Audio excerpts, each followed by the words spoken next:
Doris had spent most of her life in and out of hospitals, battling a mysterious illness that had plagued her since childhood. By the time she turned 32, the sickness had become a constant companion, a shadow over what should have been the prime years of her life. The illness defied all treatments, leaving doctors baffled and Doris resigned to a life defined by pain and limitations. While her friends pursued careers, built families, and traveled the world, Doris watched life pass her by from sterile hospital rooms. On March 21, 2024, Doris was admitted to the hospital once again. Her condition had worsened, and she found herself confined to a bed, her body weak but her mind sharp. As the world buzzed with excitement for the 2024 Olympics, Doris clung to one of the few joys she had left watching the opening ceremony. Despite her frailty, she was eager to experience the grandeur and unity that such events promised, even if only through a screen. If you believe in God and near-death experiences, subscribe to Life at NDE today. Discover inspiring messages from God through powerful near-death stories that bring hope and understanding. Hit subscribe now and join us in spreading the light of faith. The ceremony began with dazzling performances, an explosion of color and sound that momentarily lifted Doris's spirits. She marveled at the artistry, feeling a glimmer of hope as she watched the world come together in celebration. But as the event unfolded, an unsettling feeling crept over her. At first, she dismissed it as a side effect of her medication or the toll of her illness. But the unease grew stronger with each passing moment. One particular performance caught her attention. A man, painted entirely in blue, took the stage, surrounded by a group of performers. At first, it seemed like an abstract, artistic display, creative and modern. But as Doris watched, the scene began to shift. The man's outstretched arms and solemn expression became unmistakably familiar, a portrayal of Christ. His followers mimicked scenes from the Gospels, reenacting moments like the Last Supper, but something was deeply off. The reverence that should have accompanied such a portrayal was missing, replaced by a mocking tone that felt sacrilegious. The blue paint, once an artistic flourish, now seemed like a deliberate attempt to cheapen something sacred. The audience applauded, seemingly unaware of the underlying disrespect. Doris's heart sank. This wasn't just a performance, it felt like a direct affront to her faith, a mockery of Christ's life and sacrifice. As the ceremony continued, Doris could no longer enjoy the spectacle. What began as a celebration of human achievement had taken on a darker undertone, one that left her feeling isolated and disheartened. She wanted to turn off the television, but her body was too weak to reach for the remote. All she could do was lie there, consumed by the weight of what she had witnessed. The next morning, during visiting hours, Doris's two sisters arrived to keep her company. They brought her small comforts, flowers, snacks, and cheerful chatter about the ceremony. They laughed about the performances, sharing their favorite moments. But Doris couldn't bring herself to join in. Her body was too drained to form words, her thoughts too heavy to express. She listened in silence, her unease deepening as her sisters continued their light-hearted discussion. She wanted to tell them how wrong it all felt, how the performance had struck her as a blatant mockery of Christ. But the effort was too great, and her voice remained trapped inside her. All she could do was pray silently, asking for strength and clarity. What had begun as a night of spectacle and joy had turned into a moment of profound spiritual unrest, and Doris couldn't shake the feeling that something far greater was at play. That evening, as the room grew quiet and the bustle of the hospital subsided, Doris found herself alone with her thoughts. She replayed the performance in her mind, trying to make sense of her reaction. Was she overthinking it? Or was there a deeper meaning behind her unease? As the clock ticked toward nightfall, she felt a growing heaviness in her chest, not just from her illness, but from an unshakable sense that she was on the brink of something extraordinary. As the night deepened, Doris remained awake, her body too frail and her mind too restless to allow her any peace. The performance from the previous evening continued to play in her thoughts like a haunting melody, each image more vivid than the last. She tried to pray, seeking solace in her faith, but even her prayers felt weighed down by an invisible burden. Every breath she took felt labored, her chest tight and her strength waning. The room, illuminated by the faint glow of the medical monitors, seemed colder and lonelier than ever. A little before 10 p.m., the symptoms intensified. Her heart began to race, pounding erratically in her chest as if struggling to keep her tethered to life. A suffocating tightness formed in her throat, and her breaths became shallow and strained. Panic set in as Doris realized she was fighting for air, her hands instinctively reaching for the call button to summon help. But her body betrayed her. Her fingers trembled weakly. Unable to press the button, the room started to blur, spinning in and out of focus, and a cold sweat broke out on her clammy skin. Doris felt herself slipping away. The sound of the monitors faded, replaced by an overwhelming silence. Just as the edges of her vision dimmed into darkness, she saw something or someone in the room. At first, it was just a shadow, barely distinguishable in the dim light. But the figure grew clearer with each passing moment, emerging from the wall as though it had no physical boundaries. Her fear gave way to astonishment as she realized the figure was not of this world. Standing at the foot of her bed was a man. He was tall, with a presence that filled the room, radiating both authority and gentleness. His face was unlike any she had ever seen, calm, serene, and glowing with a light that seemed to come from within. His eyes were deep and piercing, filled with an unfathomable wisdom and compassion that made her feel both vulnerable and understood. He didn't speak, but his gaze communicated volumes, as if he could see every moment of her life, every thought she had ever held. Doris wanted to ask who he was, but her voice failed her. She tried to move, but her body remained still. Despite her frailty, she felt no fear, only a profound sense of awe and reassurance. The man extended his hand toward her, his palm open and inviting. Without thinking, Doris reached out. Her hand, weak and trembling, found strength in that moment, and as their fingers touched, a surge of warmth coursed through her. It wasn't the warmth of physical heat, but a profound sense of connection, as though her very soul was being steadied and uplifted. In an instant, the hospital room vanished, the sterile walls, the beeping monitors, even her own physical sensations dissolved into nothingness. Doris found herself standing on solid ground in a vast, unfamiliar landscape. She was no longer confined to her frail body. Her spirit felt weightless yet present, as though she existed in a form beyond the physical. The air was heavy with an indescribable stillness, a silence that carried the weight of something sacred. Before her stood the replica statue of Liberty of Paris, a sight she recognized immediately. But the statue was not as it should have been. Its towering form was shattered, broken into jagged pieces that lay scattered across the ground. The sight filled her with an overwhelming sense of loss and dread. Around her, the landscape began to shift, morphing into scenes of chaos and despair.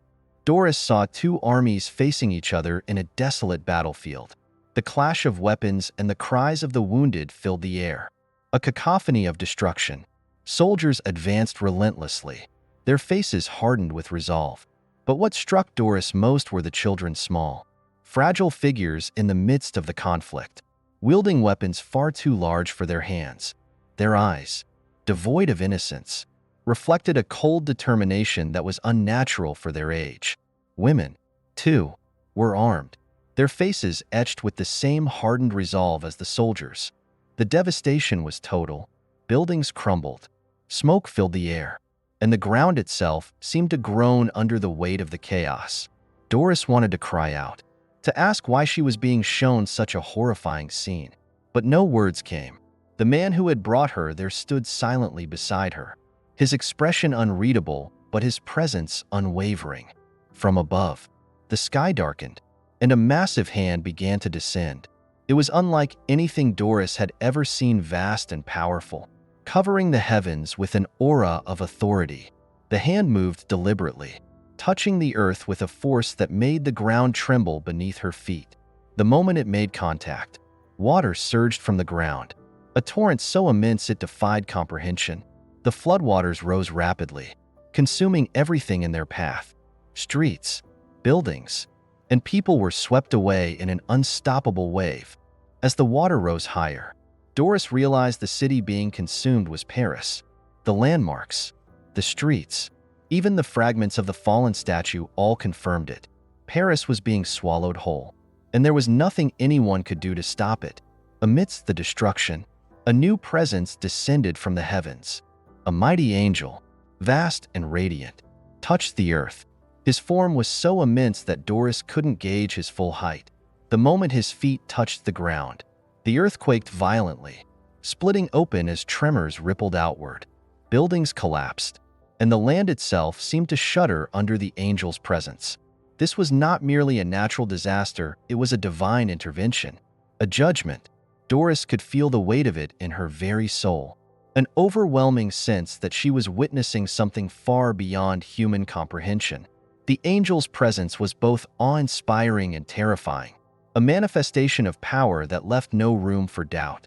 The man beside her finally spoke, his voice calm yet filled with authority.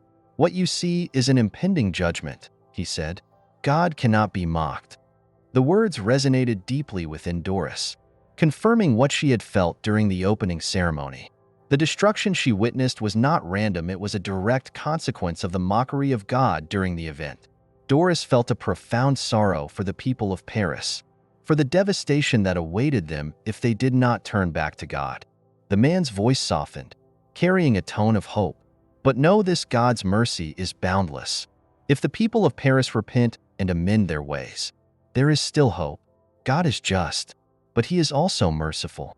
Redemption is always possible for those who seek it." Doris looked at the angel, the floodwaters, and the ruined city, her heart heavy with the weight of what she had seen.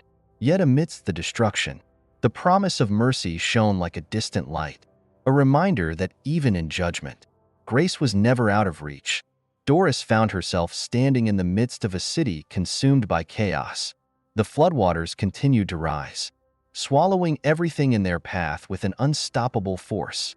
Landmarks crumbled, and once vibrant streets were reduced to murky depths. The cries of the people echoed around her, a chorus of desperation and fear that cut through her soul. She wanted to reach out, to help in some way, but her body remained frozen, unable to interact with the scene before her. The angel, standing tall and radiant, moved with purpose. Each step he took shook the ground beneath him, his presence undeniable. Doris watched as he raised his hand, a gesture that seemed to command both the waters and the earth. The flood began to recede slightly, leaving behind destruction and desolation. Yet, despite the devastation, there was a strange stillness in the air, as if the earth itself was holding its breath in anticipation. The man who had guided Doris stood beside her, his expression calm but resolute. "This is the result of a city that has turned away," he said, his voice steady. "Paris mocked God, and now judgment has come. Yet, even amidst this, there is still a chance for redemption." Doris wanted to speak, to ask why she had been brought here, why she was the one witnessing these events. But before she could form the words, the scene around her shifted again. The floodwaters disappeared entirely, replaced by a barren wasteland. The city of Paris was unrecognizable, its streets cracked, its buildings reduced to rubble. The air was thick with the stench of ash and smoke, and the sky above was a dark, oppressive gray. In the distance, Doris saw figures moving among the ruins. At first, she thought they were survivors, but as they came closer, she realized they were unlike any people she had ever seen. Their faces were gaunt, their eyes hollow, and their movements unnatural. They carried with them an aura of despair, as though they were the embodiment of the city's downfall. Children wandered aimlessly, their innocence replaced by a haunting emptiness.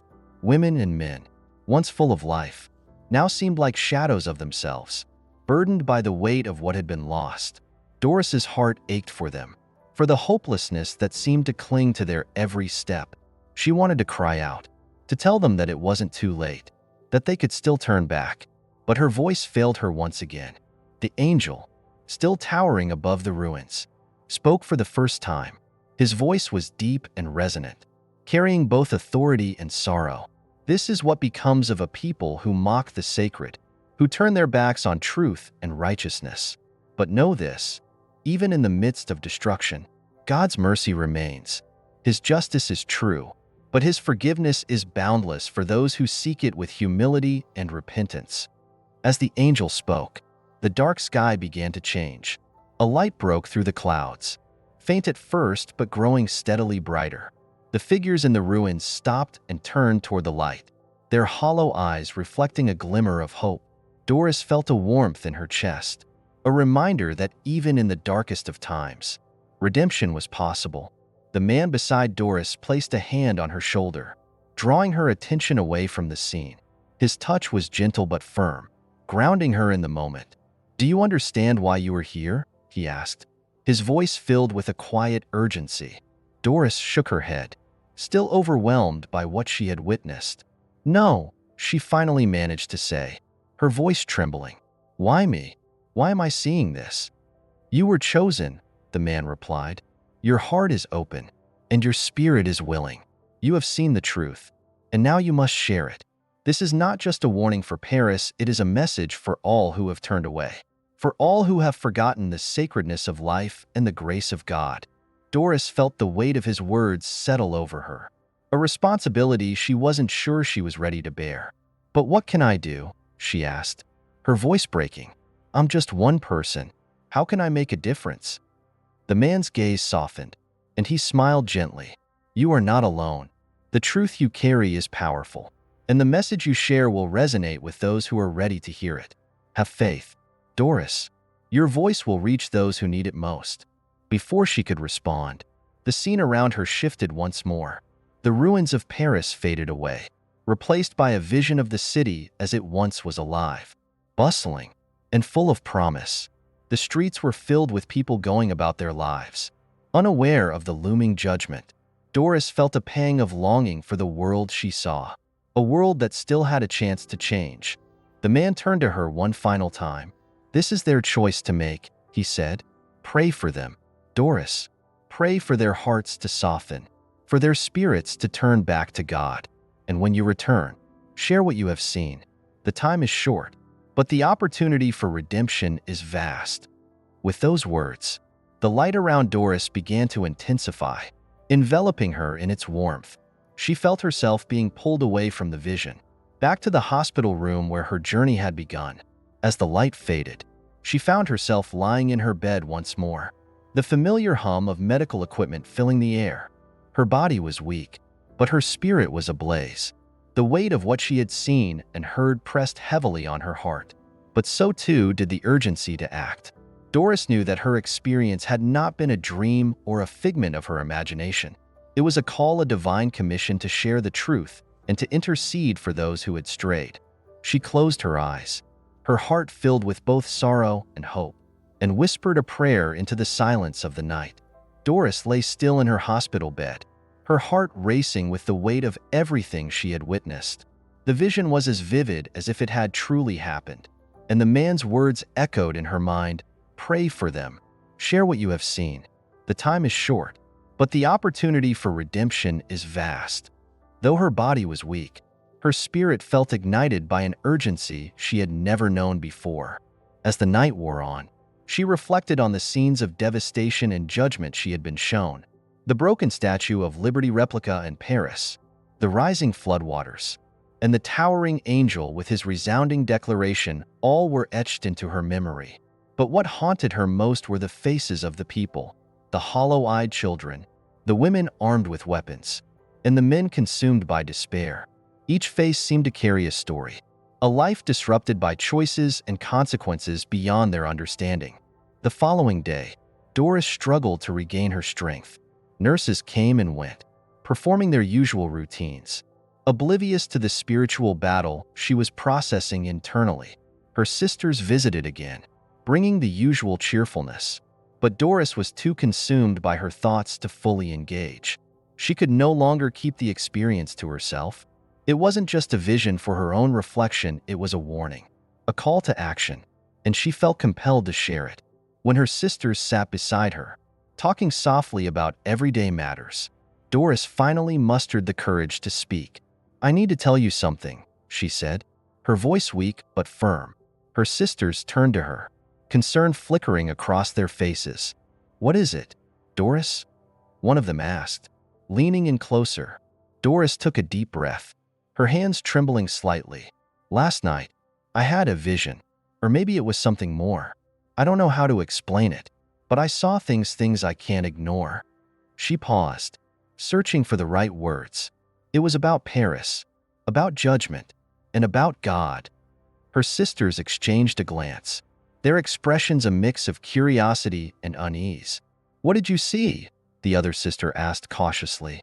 Doris recounted every detail, from the moment the man appeared in her hospital room to the devastating scenes of Paris's destruction. She described the angel, the floodwaters, the shattered statue, and the man's solemn declaration, "God cannot be mocked." Her voice trembled as she spoke, but she didn't leave anything out. By the time she finished, her sisters were silent, their faces pale with the weight of her words. "That's intense," one of them finally said, struggling to process it all. "Are you sure it wasn't just a dream? Maybe the medications?" "It wasn't a dream," Doris interrupted, her voice firmer now. "I know what I saw. It was real, and it was a warning not just for Paris, but for all of us." Her other sister nodded slowly, her brow furrowed in thought. "If this is true, Doris, then what are we supposed to do? How can we make a difference?" Doris's eyes filled with tears. "We have to pray. We have to ask God for mercy, not just for Paris, but for everyone who's turned away from him. And we have to share this message, even if people don't want to hear it." Her sisters sat in contemplative silence for a moment. Then one of them reached out and took Doris's hand. "We'll pray with you," she said softly. "We'll help you share this, if that's what you feel called to do." Encouraged by their support, Doris felt a renewed sense of determination. She knew the task ahead would not be easy. Many would dismiss her vision as fantasy or exaggeration, but she also knew she couldn't remain silent. The man's words had been clear.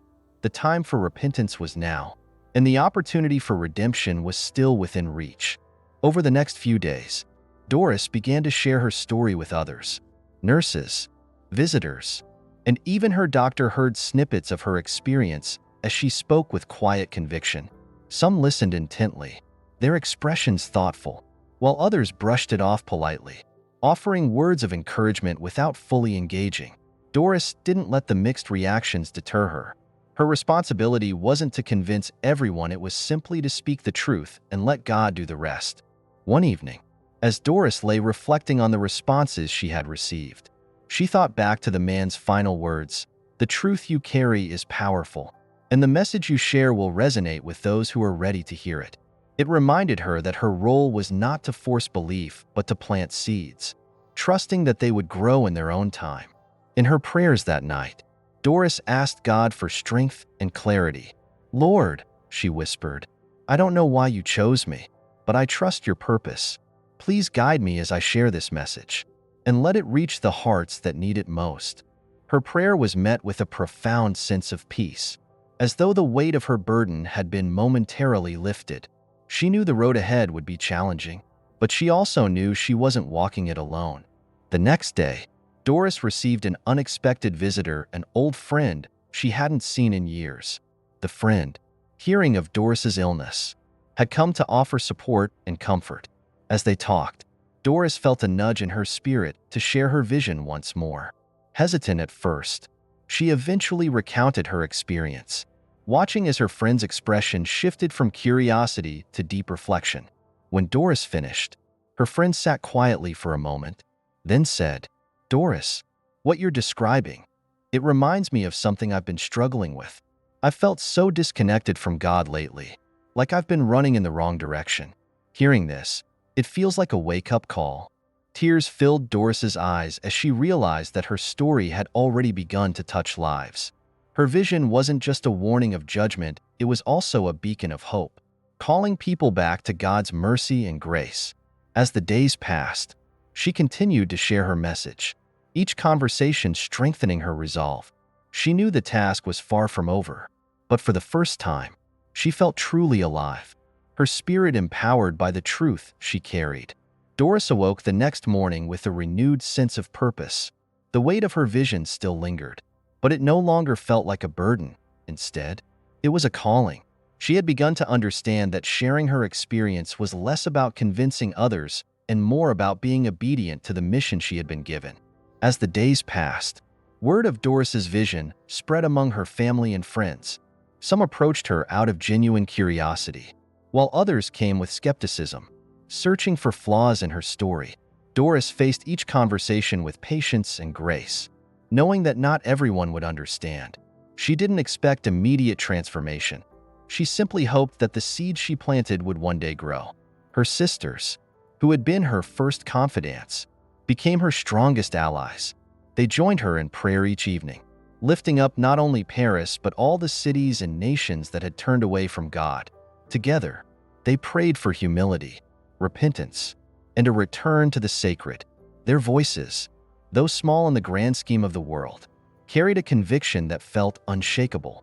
Doris found herself reflecting often on the final moments of her vision, the angel, the flood, and the words of the man who had guided her. "God cannot be mocked," he had said, a statement that resonated deeply. Yet what struck her most was his emphasis on mercy, a reminder that even in the face of judgment, God's love remained steadfast. It was this balance of justice and mercy that gave her hope, and it became the cornerstone of the message she shared with others. One day, Doris received a letter from a woman who had heard her story through a mutual acquaintance. The woman, a resident of Paris, described how she had watched the Olympic ceremony with the same unease that Doris had felt. She hadn't been able to articulate it at the time, but Doris's account had brought clarity to her feelings. "Your vision shook me," the woman wrote. "It made me realize how far I've drifted from my faith. I've begun praying again, and I want to thank you for being brave enough to share what you saw." The letter brought Doris to tears.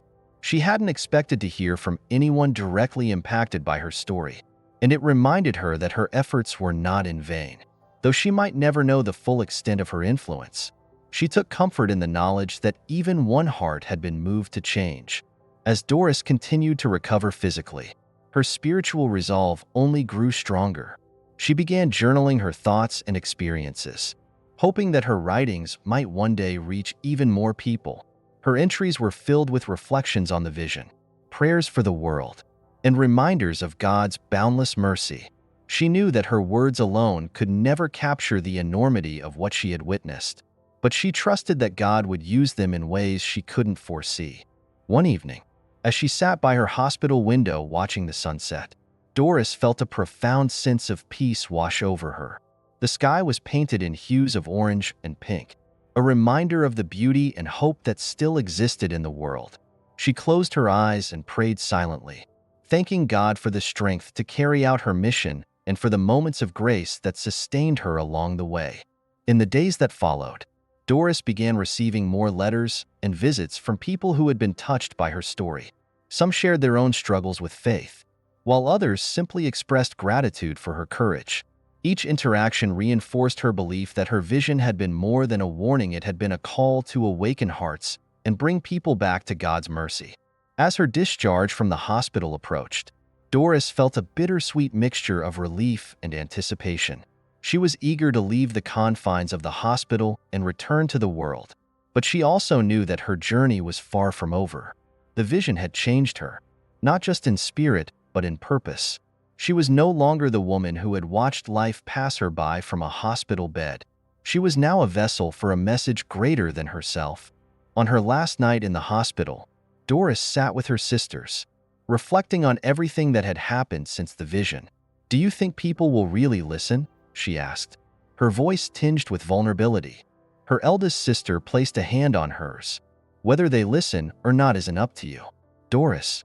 What matters is that you've been faithful to what God called you to do. The rest is in His hands." Those words stayed with Doris as she stepped out of the hospital the next morning, the sun shining brightly on her face. She breathed deeply, her body still weak but her spirit stronger than ever. The world before her was the same one she had left, but she saw it through new eyes filled with both the urgency of the message she carried and the hope of redemption that remained. In the days, months, and years that followed, Doris continued to share her story. She spoke in small gatherings, wrote letters to those who reached out, and even recorded her experiences for those who couldn't meet her in person. Her words traveled farther than she ever imagined, touching lives in places she had never been. And while Doris never returned to the physical landscape of her vision, its images and lessons remained with her always. She carried the weight of the angel's declaration, the hope of the descending light, and the man's words of mercy as a reminder of the delicate balance between judgment and grace. Her life became a testament to the power of obedience and faith, a beacon for those seeking their way back to God. In her quiet moments, Doris often thought of Paris, the city she had seen brought to ruin, and then offered a chance for redemption.